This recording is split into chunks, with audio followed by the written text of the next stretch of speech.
বিসমিল্লাহির রহমানির রহিম। Sylhet city corporation আয়োজিত আজকের এই অনুষ্ঠানের সম্মানিত সভাপতি, অনুষ্ঠানে উপস্থিত মন্ত্রী পরিষদের সদস্যবৃন্দ, উপস্থিত সংসদ সদস্যবৃন্দ, সিলেট সিটি কর্পোরেশনের বিভিন্ন সম্মানিত ব্যক্তিবর্গ, উপস্থিত কূটনৈতিক সদস্য, উপস্থিত সাংবাদিক ভাইরা এবং সিটি কর্পোরেশনের সকল কর্মকর্তা এবং কর্মচারীবৃন্দ, আসসালামু আলাইকুম। আজকের দিনটি বেশ সুন্দর দিন। বৃষ্টি হচ্ছে, কারোর জন্য সুবিধা, কারোর জন্য অসুবিধা। হয়তো বৃষ্টি না থাকলে আমাদের আজকের এই অনুষ্ঠানটি হয়তো আরো অনেক সুন্দর হতো, আমরা আরো অনেক মানুষের উপস্থিতি এই অনুষ্ঠানে পেতাম। সকল উপস্থিতিবৃন্দ, আমার পূর্বে যে সকল বক্তব্য রেখে গিয়েছেন, ওনারা সিলেট সিটি কর্পোরেশনের অথবা সামগ্রিকভাবে সিলেট জেলার বিভিন্ন বিষয়ে ওনারা আলাপ করেছেন। আপনারা নিশ্চয়ই খেয়াল করেছেন, আমরা সরকার গঠন করার পূর্বে নির্বাচনী প্রচারণ অভিযানের সময় আমরা আমাদের ম্যানিফেস্টো এবং নির্বাচনী বক্তব্যে অনেকগুলো কথা বলেছিলাম। যেমন একটি কথা বলেছিলাম যে সমগ্র বাংলাদেশে যেই সমস্যাটি আছে, সিলেট সিটি কর্পোরেশন, সিলেট জেলা সহ সিলেট বিভাগেও এই সমস্যাটিতে আছে। প্রথমে যেই কথা দিয়ে শুরু করেছি যে বৃষ্টি হচ্ছে আজকে, এই বৃষ্টির কারণে আমি যখন এয়ারপোর্ট থেকে নেমে আসছি শহরের দিকে, বৃষ্টির কারণে দেখেছি বিভিন্ন জায়গায় একটু একটু করে পানি জমে গিয়েছে। এবং বৃষ্টি যদি আর একটু বেশি হয়, হয়তো এরই ভিতরে অনেক জায়গা আছে যেখানে কিছু জলাবদ্ধতাও তৈরি হয়েছে। এরই ভিতরে আমরা দেখেছি পাহাড়ি ঢল, অতিবৃষ্টি সবকিছু মিলিয়ে সুনামগঞ্জ এলাকার বিরাট একটি অংশে কৃষকরা বিশেষ করে ক্ষতিগ্রস্ত হয়েছে, তাদের ফসল ক্ষতিগ্রস্ত হয়েছে। সুনামগঞ্জ ছাড়াও আরও যেগুলো হাওর অঞ্চল আছে বাংলাদেশের বিভিন্ন জায়গায়, কিশোরগঞ্জ আছে, নেত্রকোনা আছে, ময়মনসিংহের ওদিকে আছে, এরকম অনেকগুলো জেলায় এরই ভিতরে বিভিন্ন জায়গায় কৃষকরা বিশেষ করে ক্ষতিগ্রস্ত হয়েছে। শহরগুলো তো আছে। কিছুদিন আগে আপনারা দেখেছিলেন চট্টগ্রামের কিছু নিউজ এসেছিল, যদিও সেটার মধ্যে পরে আমরা দেখেছি পুরোপুরি সত্যতা ছিল না। যাই হোক, আমরা দেখেছি অতিবৃষ্টির কারণে জলবদ্ধতা। এই সকল বিষয়কে বিবেচনা করে এর আগে সবচেয়ে প্রথমে খুব সম্ভবত সচিব সাহেব উনি সিলেট সিটি কর্পোরেশনের নাগরিকদের পানির চাহিদা পূরণ করতে গিয়ে একটি কথা বলেছেন যে পরিমাণ চাহিদা প্রতিদিনের পানির, তার অধিকাংশটাই আন্ডারগ্রাউন্ড থেকে ওনারা তুলছেন এই পানিটা। অর্থাৎ আন্ডারগ্রাউন্ড ওয়াটার লেভেল যেটা আছে সেটা ধীরে ধীরে নিচে নেমে যাচ্ছে, অল্প অংশই ওনারা নদী থেকে আনতে পারছেন। এই সকল কিছু বিষয় মাথার মধ্যে রেখে বিবেচনা করে আমরা তখন বলেছিলাম যে খাল খনন একটি কর্মসূচি আমরা দিয়েছিলাম সারা দেশে। এই কর্মসূচির কথা বলেছিলাম এবং সরকার গঠনের সাথে সাথে আমরা এই কর্মসূচিটাকে শুরু করেছি। এই কর্মসূচির লক্ষ্য বা উদ্দেশ্য কিন্তু এই সমস্যাগুলোকে অ্যাড্রেস করার জন্য। আন্ডারগ্রাউন্ড ওয়াটার লেভেল যেটা আছে সেটা শুধু সিলেট সিটি কর্পোরেশনে নয়, এই সমস্যা ঢাকাতেও আছে, এই সমস্যা অন্য অনেক শহরগুলোতেই আমাদের আছে। আমাদের জন্য যেটি একটি বড় সমস্যা হচ্ছে, যেভাবে আমরা মাটির নিচে যে পানি আছে এটিকে যে টেনে তুলছি, এছাড়াও কৃষিকার্যের জন্য একই কাজ আমরা করছি, এটি ধীরে ধীরে একটি ভয়াবহ অবস্থার দিকে নিয়ে যাচ্ছে পুরো পরিস্থিতিকে। আমরা যদি এই পরিস্থিতিটাকে এখনই অ্যাড্রেস করতে চাই, তাহলে সবচেয়ে প্রথম যে উপায়টি হচ্ছে আমাদেরকে খাল খনন করতে হবে। এবং খাল খননের মাধ্যমে এই যে পানিগুলো, দেখুন বর্ষার সময় যে বৃষ্টির সময় এত পানি আসছে, এত পানি এসে জলাবদ্ধ তৈরি হচ্ছে, তারপরে আমরা কোনোভাবে পানিটাকে সরিয়ে দিচ্ছি, পানিটা কিন্তু নদী দিয়ে নেমে সমুদ্রে চলে যাচ্ছে, অর্থাৎ এই পানিটাকে আমরা ব্যবহারও করতে পারছি না। কাজে এই পানিটাকে যাতে আমরা ব্যবহার করতে পারি, জলাবদ্ধতাও যাতে না হয়, মানুষেরও কষ্ট না হয়, সেটি কৃষির সুবিধার জন্যই হোক, পানিটিকে মানুষের ব্যবহারের সুবিধার জন্যই হোক, আমরা খালগুলো খনন করতে চাচ্ছি দেশে, যাতে আমরা অতিরিক্ত যে পানি থাকবে সেই পানিটাকে যাতে আমরা ধরে রাখতে পারি এবং প্রয়োজনের সময় আমরা সেটিকে মানুষের প্রয়োজনে আমরা ব্যবহার করতে পারি। আজকে এই অনুষ্ঠানে আসার আগেই সিটি কর্পোরেশনের জলাবদ্ধতা নিরসনে একটি প্রকল্পের কাজ শুরু হবে, সেটির ভিত্তিপ্রস্তর আমি স্থাপন করে এসেছি। আমি ইঞ্জিনিয়ার সাহেবকে জিজ্ঞেস করেছিলাম যে ওনারা যেই প্রেজেন্টেশন দিয়েছেন তার উপরে যেটা আমি বুঝতে পেরেছি যে এই কাজটি সম্পন্ন হলে আমরা ধরে নিতে পারি ইনশাল্লাহ সিলেট শহরে জলাবদ্ধতা হবে না, অতিবৃষ্টি হলেও বা বৃষ্টি হলেও জলাবদ্ধতা হবে না। তবে অবশ্যই এখানে আরেকটি বিষয় আমাদেরকে খেয়াল রাখা প্রয়োজন, যেই সমস্যাটি শুধু সিলেটে নয়, যেই সমস্যাটি আমাদের প্রায় সবগুলো শহরে সামগ্রিকভাবে হয়তো সমগ্র দেশেই আছে। এখানে মুক্তাদি সাহেব একটু আগে আমাকে বলছিলেন যে সুরমা নদীতে খুব সম্ভব সচিব সাহেবের বক্তব্যের মধ্যে বোধহয় বিষয়টি ছিল যে সুরমা নদীতে বিভিন্ন পলিথিন থেকে আরম্ভ করে প্লাস্টিক থেকে আরম্ভ করে টিন থেকে পড়তে পড়তে যে স্তরটা জমা হয়েছে বেশ পুরু হয়ে গিয়েছে। প্রায় বছরখানেক আগে, তখন তো অবশ্যই আমি লন্ডনে ছিলাম, সেখানে আমি যে কোনো একজন ভদ্রলোকের সাথে আলাপ করছিলাম যার কিছু এক্সপার্টিস রয়েছে এই বিষয়গুলোর উপরে। এবং ঢাকার যে বুড়িগঙ্গা নদীর কথা আপনারা সকলেই জানেন, নাম শুনেছেন, সকলে না দেখলেও নাম শুনেছেন। সেই বুড়িগঙ্গা নদীতে ওনাদের বক্তব্য অনুযায়ী প্রায় 2 মিটার মানে 5-6 ফিটের মতন প্রায় স্তর জমে গেছে নিচে, এত স্তর জমে গেছে ময়লা জমে জমে। এই বিষয়টি কম বেশি প্রায় সবগুলো বাংলাদেশের শহরের ক্ষেত্রেই প্রযোজ্য, এবং এই বিষয়টিকে যদি আমরা এখনই অ্যাড্রেস করা না ধরি তাহলে একটা সমস্যার মধ্যে পড়তে হবে। বুড়িগঙ্গা নদীর পানি অসম্ভব রকম বিষাক্ত হয়ে গিয়েছে। এইভাবে যদি সবগুলো নদী বিষাক্ত হতে থাকে তাহলে একটা অসম্ভব ভয়াবহ পরিস্থিতিকে আমরা সকলে ধাবিত হচ্ছি। কাজেই এই বিষয়ে আমাদের মানুষকে সচেতন করতে হবে। সিটি কর্পোরেশনকে আমি অনুরোধ করব, অবশ্যই আপনারা বিভিন্ন প্রকল্প গ্রহণ করবেন মানুষ যাতে সেবা পায়, কিন্তু একই সাথে পাশাপাশি যদি আপনারা মানুষকে অ্যাওয়্যার করার জন্য, সচেতন করার জন্য কতগুলো উদ্যোগ নেন, যেমন প্লাস্টিক, পলিথিন, কাগজ, যে কোনোই বর্জ্যদ্রব্য হোক না কেন, এই জিনিসগুলো যত্রতত্র যাতে আমরা না ফেলি। এইটি যদি আপনারা বিশেষ করে যতগুলো সিটি কর্পোরেশনের ভেতরে স্কুল আছে, ছোট ছোট বাচ্চা, বিশেষ করে প্রাইমারি স্কুল, হাই স্কুল, এই বাচ্চাদেরকে যদি এই জিনিসগুলো শেখানো ধরেন, কারণ হয় কি বড়রা শিখলেও কিছু শুনলেও সহজে শিখতে চায় না। একটা মানুষ 25, 30, 35, 40 বছর বয়সে তাকে যদি আপনি কিছু শেখাতে চান অনেক বেগ পেতে হয়, কিন্তু আপনি যদি একটা ছোট বাচ্চাকে যদি ভালো কিছু শেখান ওটা কিন্তু তার মাথায় ঢুকে যায়, এবং ছোট বাচ্চাকে যদি আপনি সেটা শিখিয়ে ফেলতে পারেন, সবচেয়ে বড় যেটা সুবিধা হয়, সে স্কুলে ভালো জিনিস যেটা শিখে আসবে সেটা সে যেমন ফলো করবে, সে তার বাবা মাকেও ওটা মানতে বাধ্য করবে। বাচ্চারা করে এটা। সেই জন্য আমি সিটি কর্পোরেশনকে অনুরোধ করব, এবং শুধু সিলেট সিটি কর্পোরেশন নয়, এই বিষয়টি আমি সকল সিটি কর্পোরেশনকে অনুরোধ করব, আপনারা যদি অন্তত আপনাদের এলাকায় সিটি কর্পোরেশনের ভিতরে যে সকল স্কুল আছে সেই স্কুলগুলোতে যদি আপনারা কোনো উদ্যোগ নিয়ে বাচ্চাদেরকে এই বিষয়গুলোতে সচেতন করতে পারেন, তাহলে আমরা ধীরে ধীরে এই কাজটি শুরু করতে পারবো, যে পরিবেশকে আমরা আস্তে আস্তে আস্তে ঠিক করে আনতে পারবো। কারণ আজকের শিশুরাই আগামী দিনের ভবিষ্যৎ। তারা দেশ এবং জাতির জন্য ভালো কোনো কিছু আজকে যেটা শিখবে, ডেফিনেটলি তারা যখন বড় হবে, তারা ইনশাল্লাহ যখন একটি অবস্থানে যাবে কেউ না কেউ, তারা সেটি দেশের জন্য, সমাজের জন্য, মানুষের জন্য সেটি তারা অ্যাপ্লাই করবে। সম্মানিত উপস্থিতিবৃন্দ, এটা গেল পরিবেশের কথা। আসুন স্বাভাবিকভাবেই এখানে আপনারা যারা বসবাস করেন, বিভিন্ন সময় আপনাদেরকে দেশের বিভিন্ন জায়গায় কাজের জন্য যেতে হয়। নির্বাচনের সময় যখন আমি এসেছিলাম, আমি প্লেনে এসেছিলাম, কিন্তু যাবার সময় আমি বাই রোড গিয়েছিলাম নির্বাচনী জনসভা করতে করতে, এবং সেদিন আমি বলেছিলাম যে সিলেট থেকে লন্ডন যেতে খুব সম্ভব 9-9.5 ঘন্টা সময় লাগে, কিন্তু বাই রোড যাবার অবস্থা, রাস্তার অবস্থা এতই খারাপ, ঢাকা সিলেট অবস্থা, যে মনে হয় প্রায় 10 ঘন্টা সময় লেগে যায়। এবং সেদিন বলেছিলাম যে আমরা সরকার গঠন করতে সক্ষম হলে ইনশাল্লাহ আমরা এই কাজটিতে হাত দেব যাতে এটা দ্রুত হয়। সরকার গঠন করার পরে এই দায়িত্বে যে মন্ত্রণালয় আছে, আমি তাদের সাথে কথা বলেছি। আমি তখন জানতে পারলাম যে খুব সম্ভবত কাজটি যখন শুরু হয়, বিভিন্ন জায়গায় তাদের যে কোম্পানিগুলো কাজ করবে তাদের যে সাইট অফিস থাকে, সেখানে জমি অ্যাকোয়ার করতে হয় সাইট অফিস, এবং বিভিন্ন কারণে 11টি জায়গায় যেখানে সমস্যা রয়ে গিয়েছে, প্রশাসনিক সমস্যা রয়ে গেছে, সেই এছাড়াও কিছু সমস্যা আছে যে কারণে কাজটি বন্ধ হয়ে পড়েছিল। সংশ্লিষ্ট মন্ত্রণালয় উদ্যোগ নিয়েছে। আমি আশা করছি ইনশাল্লাহ দ্রুততম সময়ে আমরা এই কাজটি শুরু করতে পারবো, রাস্তার কাজ আমরা শুরু করতে পারবো।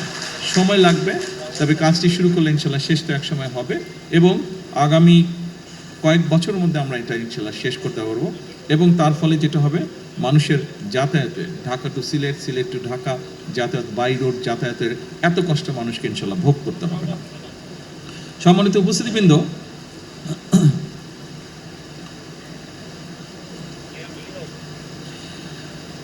অবশ্যই শুধু রাস্তা আমাদেরকে বাড়ালেই যে সমস্যার সমাধান হবে তা না, একই সাথে আমরা যদি রেলওয়ে, যেখানে আমরা কম খরচে যাতায়াত করতে পারি, একই সাথে ব্যবসায়ীরাও তাদের ব্যবসায়িক মাল আনা নেওয়ার ক্ষেত্রেও কম খরচে আনতে পারেন আমরা যদি রেলওয়েটাকে ডেভেলপ করতে পারি।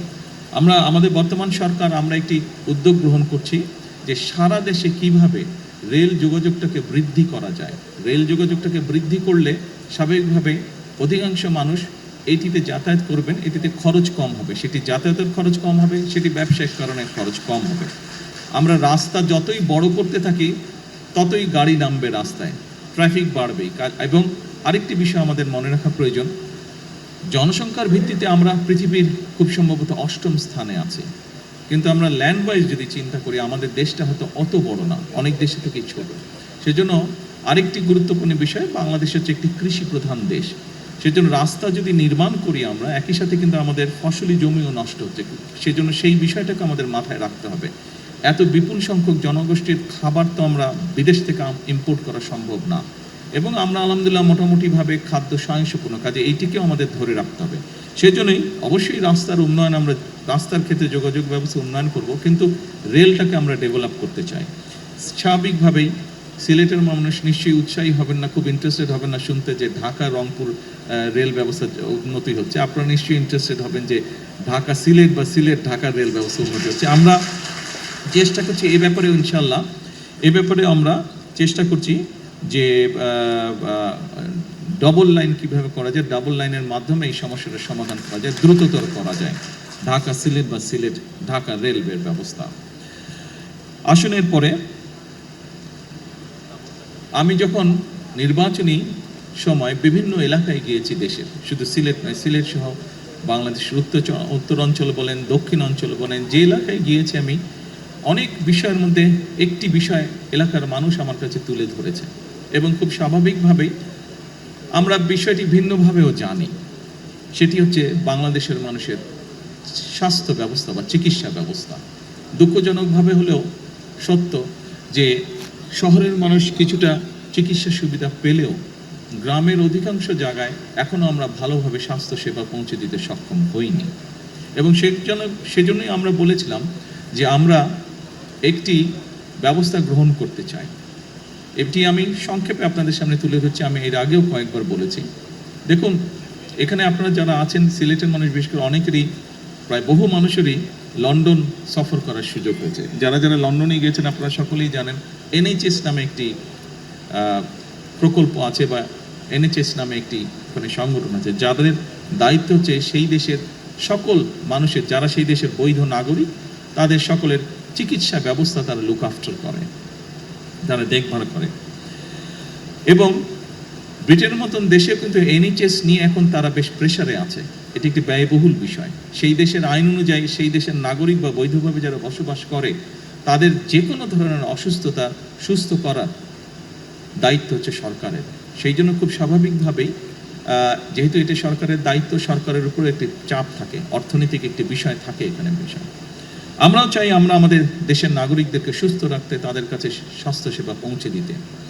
কিন্তু যেটি এখন ইউরোপে প্রত্যেকটি দেশই দেখছে, যেই দেশগুলো উন্নত তারা দেখছে যে স্বাস্থ্যসেবাটা, একজন মানুষ যখন অসুস্থ হয় তাকে চিকিৎসা দেওয়া, ডাক্তার, নার্স, হসপিটালের বেড, ওষুধপত্র সব কিছু বেশ ব্যয়বহুল। কাজেই আমরা যদি একটি পরিকল্পনা গ্রহণ করি যে আমরা যদি মানুষকে সচেতন করতে পারি, সচেতনতার মাধ্যমে আমরা যদি অসুস্থ মানুষের সংখ্যা কমিয়ে আনতে পারি, তাহলে যারা অসুস্থ হবেন তারা বেটার সার্ভিস পাবে যখন তারা ডাক্তারের কাছে যাবে, যখন তারা হসপিটালে যাবে। আমরাও এরকম একটি পরিকল্পনা গ্রহণ করছি, এবং এর অংশ হিসেবেই আমরা দেশে 1 লক্ষ স্বাস্থ্যকর্মী নিয়োগ করার পরিকল্পনা গ্রহণ করেছি। এই মানুষগুলো, এবং এই 1 লক্ষের মধ্যে 80% থাকবে নারী স্বাস্থ্যকর্মী। এই মানুষগুলোর দায়িত্ব হবে গ্রামে গ্রামে, ঘরে ঘরে যাওয়া। শহরেও তারা থাকবে, তবে আমরা জোর দেব গ্রামের মানুষের উপরে বেশি।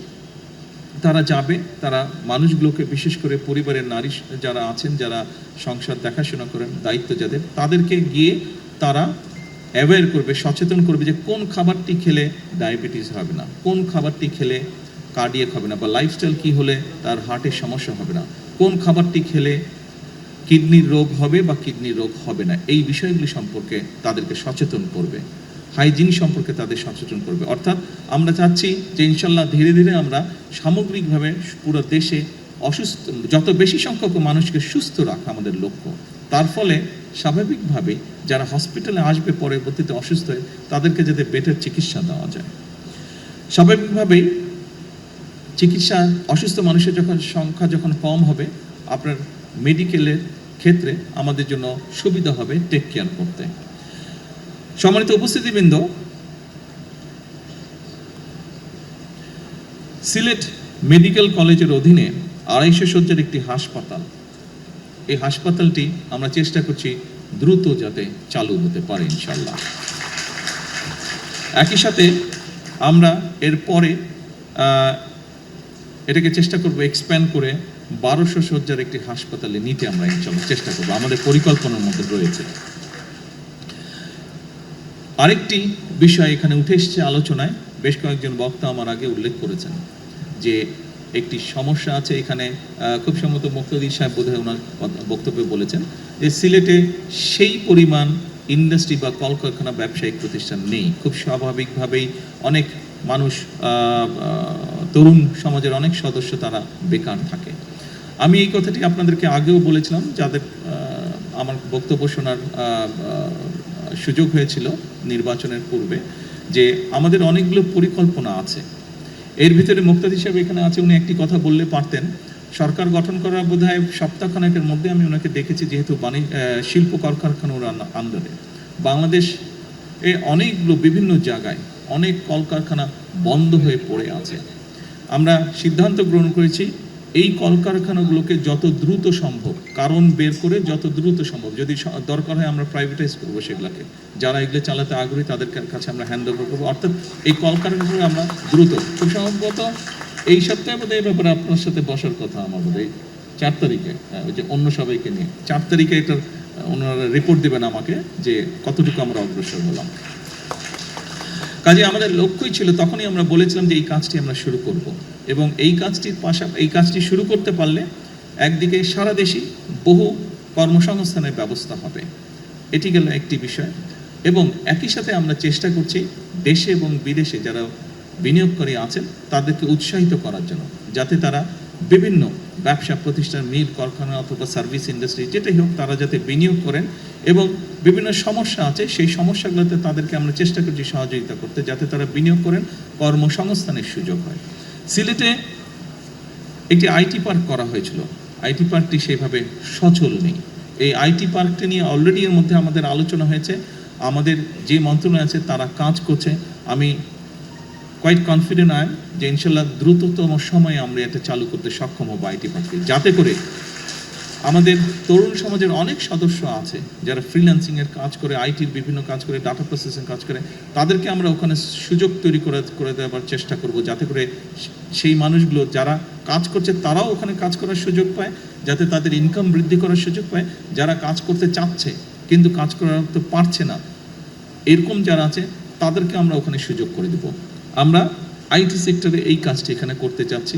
এর বাইরে আমরা বলেছিলাম যে আমরা বিভিন্ন জায়গায় আমরা চেষ্টা করবো আমাদের যে ভোকেশনাল ইনস্টিটিউট আছে এগুলোকে আপডেট করতে, মডার্নাইজ করতে, ফলে বিভিন্ন মানুষ যারা আছে যাদের বিভিন্ন শিক্ষাগত যোগ্যতা অনুযায়ী এই মানুষগুলোকে আমরা ট্রেন করব, যাতে করে দেশের ভিতরে এবং দেশের বাইরে তারা কর্মসংস্থানের ব্যবস্থা করতে পারেন।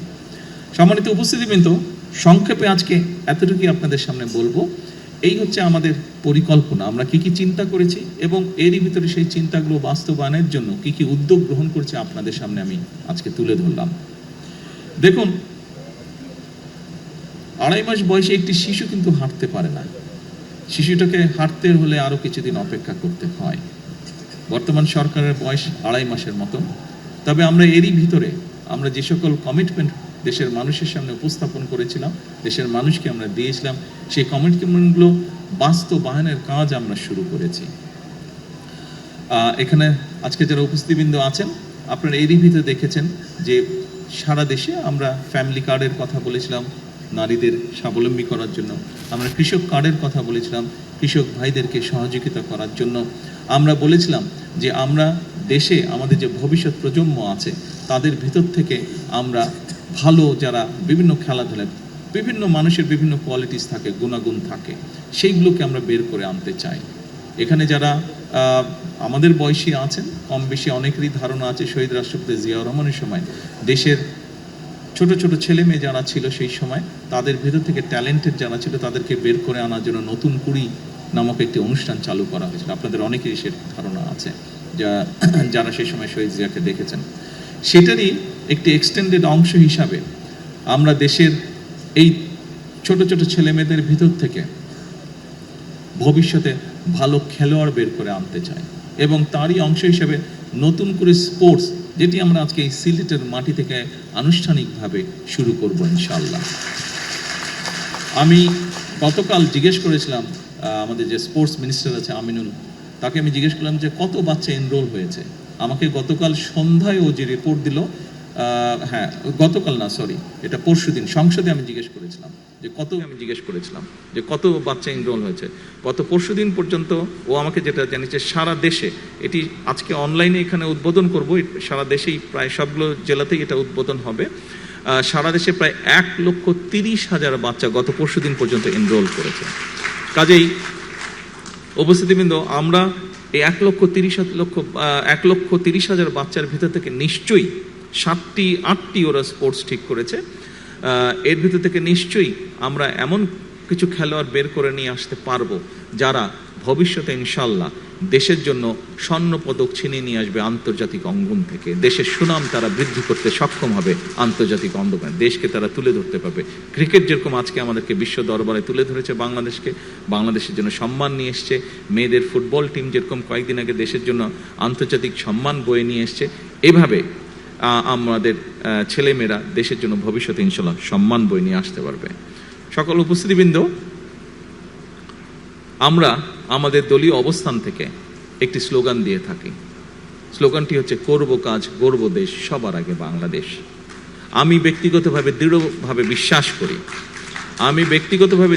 বিশ্বাস করি যে পৃথিবীর বহু দেশকে আমরা দেখেছি, বহু দেশ নিয়ে মাঝে মাঝে যখন নিজেরা বসি গল্প করি, আহা ওই দেশটা তো এরকম ছিল, আজ তো কি সুন্দর হয়ে গেছে।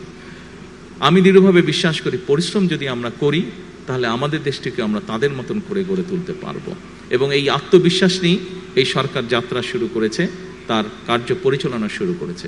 এবং এই আত্মবিশ্বাস আমি মনে করি আজ আমরা যাত্রা শুরু করেছি, এই কাজগুলোকে দেশ এবং দেশের মানুষের জন্য যে কাজগুলো আমরা শুরু করেছি, আমাদের ভবিষ্যৎ প্রজন্ম সেই কাজগুলোকে ইনশাল্লাহ এগিয়ে নিয়ে যেতে পারবে এবং আমরা আমাদের একটি প্রত্যাশিত বাংলাদেশ গঠন করতে সক্ষম হব ইনশাল্লাহ একদিন। সম্মানিত সকল উপস্থিতিবৃন্দ, কষ্ট করে আজকের এই প্রতিকূল আবহাওয়ার মধ্যে এইখানে উপস্থিত হওয়ার জন্য, আমার কথা শোনার জন্য আপনাদেরকে আন্তরিকভাবে ধন্যবাদ জানাচ্ছি। আসসালামু আলাইকুম।